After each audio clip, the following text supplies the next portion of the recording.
नौवीं कक्षा की प्रथम कविता चांदनी रात पढ़ रहे थे। चांदनी रात के कवि श्री मैथिली शरण गुप्त जी हैं। गुप्त जी का परिचय हमने प्राप्त कर लिया था, साथ ही साथ कविता का स्वस्वर पठन भी हमारा हो चुका था। 2 परिच्छेदों का भावार्थ भी मैंने आपको समझा दिया था।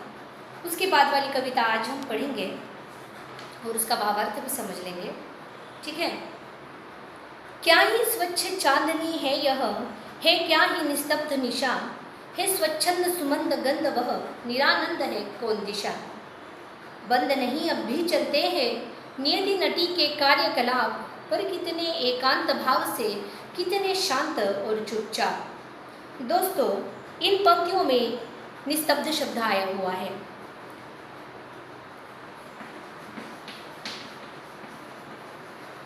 निस्तब्ध शब्द का अर्थ होता है सन्नाटे से भरी हुई।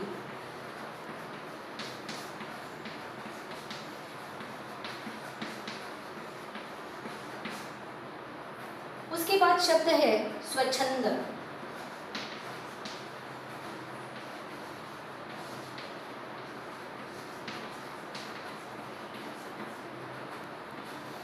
हम कहते हैं ना, वो लड़का बड़ा स्वच्छंदी है, वह लड़की बड़ी स्वच्छंदी स्वभाव की है, मतलब स्वतंत्रता उन्हें बहुत अच्छी लगती है, ठीक है। तो स्वच्छंद शब्द का अर्थ होता है स्वतंत्र। उसके बाद सुमंद शब्द है। सुगंध शब्द का अर्थ होता है मंद मंद, धीरे धीरे, इस प्रकार। निरानंद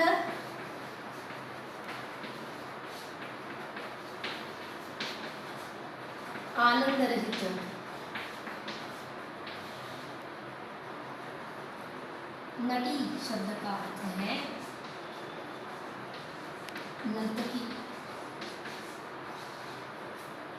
ठीक है।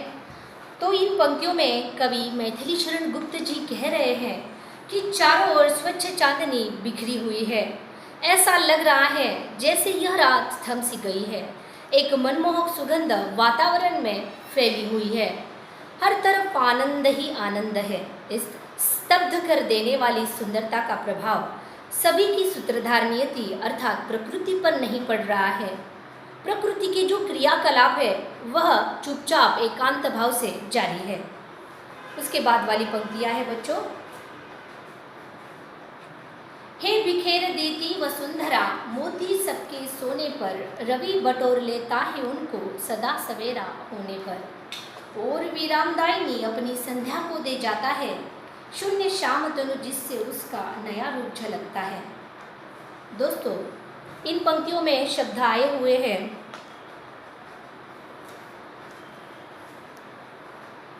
यहाँ लिखो, ठीक है। रवि, रवि शब्द का अर्थ सूरज होता है, आपको पता ही है। हम 5वीं कक्षा से यह शब्दार्थ देख रहे हैं बच्चों, ठीक है। उसके बाद शब्द है विरामदायिनी।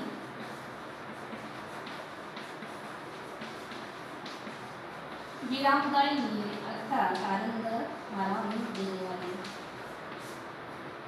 दिखाई दे रहा है, ठीक है। उसके बाद शब्द है शांतनु।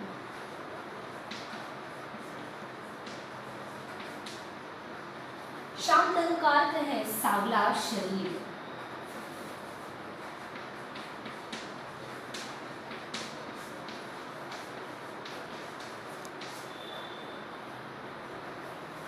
दोस्तों, इन पंक्तियों में मैथिली शरण गुप्त जी कह रहे हैं कि रात्रि के समय धरती मोती के समान दिखाई देती है। मोती के समान दिखाई देने वाली ओस की बूंदें चारों ओर बिखेर देती है, लेकिन सुबह होते ही जब रवि अर्थात सूरज आता है तो वह उन ओस की बूंदों को बटोर लेता है। अपने सफर के विराम के साथ ही सूर्य भी संध्या का उपहार धरती को दे जाता है। रात्रि और दोपहर के मध्य का यह समय प्रकृति को एक नया रूप देकर जाता है। दोस्तों, उसके बाद वाली पंक्तियां हैं। पंचवटी की छाया में है स्वर्ण सुंदर पर्ण कुटीर बना, उसके सम्मुख स्वच्छ शिला पर धीर वीर निर्भीक मना। जाग रहा यह कौन धनुर, जबकि भुवन भर सोता है, भोगी कुसुमायुत योगी सा बना दृष्टिगत होता है। ये शब्दार्थ आपने लिख लिए होंगे तो मैं इन्हें रफ कर दूँ।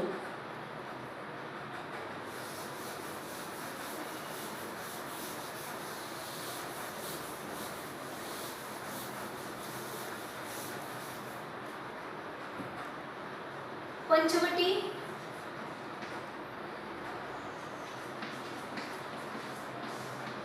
दोस्तों 5 वटों का समूह, अनेक शब्दों के लिए एक शब्द। उसके बाद पर्ण कुटीर,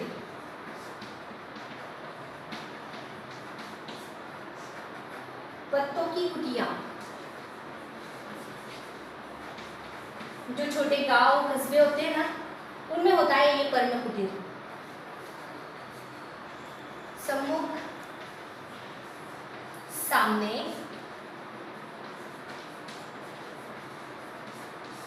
जैसा कि आप मेरे सम्मुख अभी फिलहाल तो नहीं है, ठीक है, हम अंतर्जाल के माध्यम से हमारा अध्ययन अध्यापन कार्य कर रहे हैं, ठीक है, पर बच्चों आपको ये समझ लेना है कि मैं आपके सामने हूँ और आपको पढ़ा रही हूँ।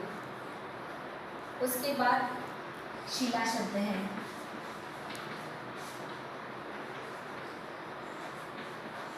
पत्थर, निर्भीक,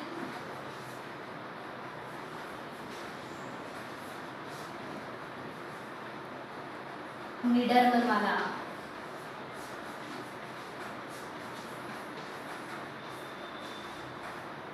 हम सभी, आप, हम सभी कैसे हैं? निर्भीक है, जो निर्भीक होकर क्या कर रहे हैं? अपना कार्य कर रहे हैं। दोस्तों यहाँ पर योगी शब्द भी आया हुआ है।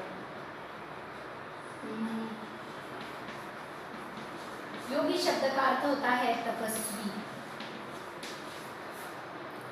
उसके बाद दृष्टिगत,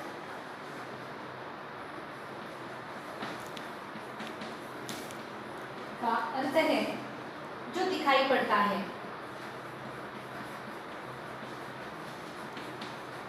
जो दिखाई पड़ता है। दोस्तों यहाँ कवि मैथिली शरण गुप्त जी कह रहे हैं कि पंचवटी की छाया में एक सुंदर पर्णकुटी का निर्माण, पंचवटी की छाया में है सुंदर पर्ण कुटीर बना, उसके सम्मुख स्वच्छ शिला पर धीर वीर निर्भीक बना। जाग रहा यो कौन धनुर, जबकि भुवन भर सोता है, भोगी कुसुमायुत योगी सा बना दृष्टिगत होता है। दोस्तों यहाँ पर पंचवटी यह शब्द आया हुआ है।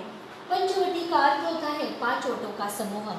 पर्ण कुटीर शब्द का अर्थ पत्तों की कुटिया, सम्मुख सामने, शिला पत्थर, निर्भीक निडर मन वाला, योगी तपस्वी, दृष्टिगत जो दिखाई पड़ता है। दोस्तों कवि मैथिली शरण गुप्त जी इन पंक्तियों में हमें बताने का प्रयास कर रहे हैं कि पंचवटी की छाया में एक सुंदर पर्णकुटी का निर्माण कर उसके सामने पत्थर की एक स्वच्छ शिला पर कोई विनम्र और निडर वीर बैठा हुआ है। जब हर कोई सो रहा है तो आखिर यह कौन धनुर है जो जाग रहा है? कामदेव की तरह सुंदर दिखाई देने वाला यह वीर कोई योद्धा योगी जान पड़ता है। दोस्तों यहाँ पर हमारी कविता समाप्त होती है। मैं एक बार फिर से पूरी कविता का भावार्थ आपको एक बार बता देती हूँ।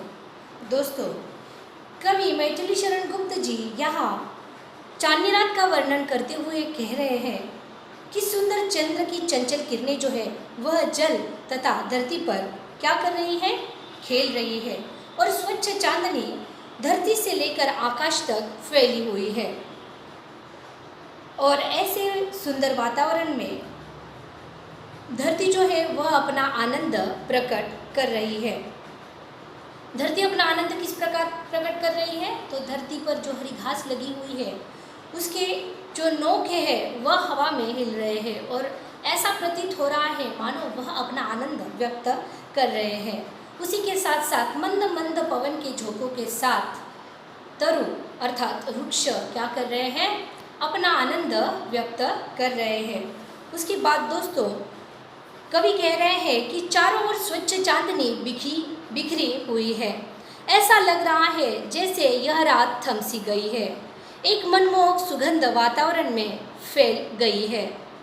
हर तरफ आनंद ही आनंद है। इस स्तब्ध कर देने वाली सुंदरता का प्रभाव सभी की सूत्रधार नियति अर्थात प्रकृति पर नहीं पड़ रहा है। प्रकृति के जो सारे क्रियाकलाप है वह चुपचाप एकांत भाव से चल रहे हैं। आगे कवि कहते हैं, रात्रि के समय धरती मोती के समान दिखाई देने वाली ओस की बूंदें चारों तरफ बिखेर देती है। जब सुबह सूरज आता है तो सूरज क्या करता है, उन ओस की बूंदों को बटोर लेता है और अपने सफ़र के दौरान अपने सफ़र के विराम के साथ ही क्या करता है, सूर्य संध्या का उपहार धरती को दे जाता है। रात्रि और दोपहर के मध्य का यह समय प्रकृति को एक नया रूप देकर जाता है। दोस्तों आगे कवि मैथिली शरण गुप्त जी कहते हैं, पंचवटी की छाया में एक सुंदर पर्ण कुटीर का निर्माण कर उसके सामने एक स्वच्छ शिला पर कोई विनम्र और निडर वीर बैठा हुआ है। जब हर कोई सो रहा है तो कौन यह वीर है जो स्वच्छ शिला पर बैठा हुआ है? सुंदर कामदेव मदन की तरह सुंदर दिखाई देने वाला यह युवक कौन है, कवि पूछ रहे हैं। और कवि कह रहे हैं कि यह वीर जो है वह एक योद्धा और योगी की तरह दिखाई दे रहा है। बच्चों यहाँ पर कविता हमारी समाप्त हो जाती है। कविता के शब्दार्थ मैंने आपको दे दिए व्हाट्सएप पर, ठीक है। कविता का स्वाध्याय जो है उसके पिक्चर्स मैं आपको दे दूँगी, ठीक है। और व्हाट्सएप पर ही आपको उसके आंसर्स मुझे फ़िलहाल तो लिख के भेजने हैं, ठीक है। धन्यवाद।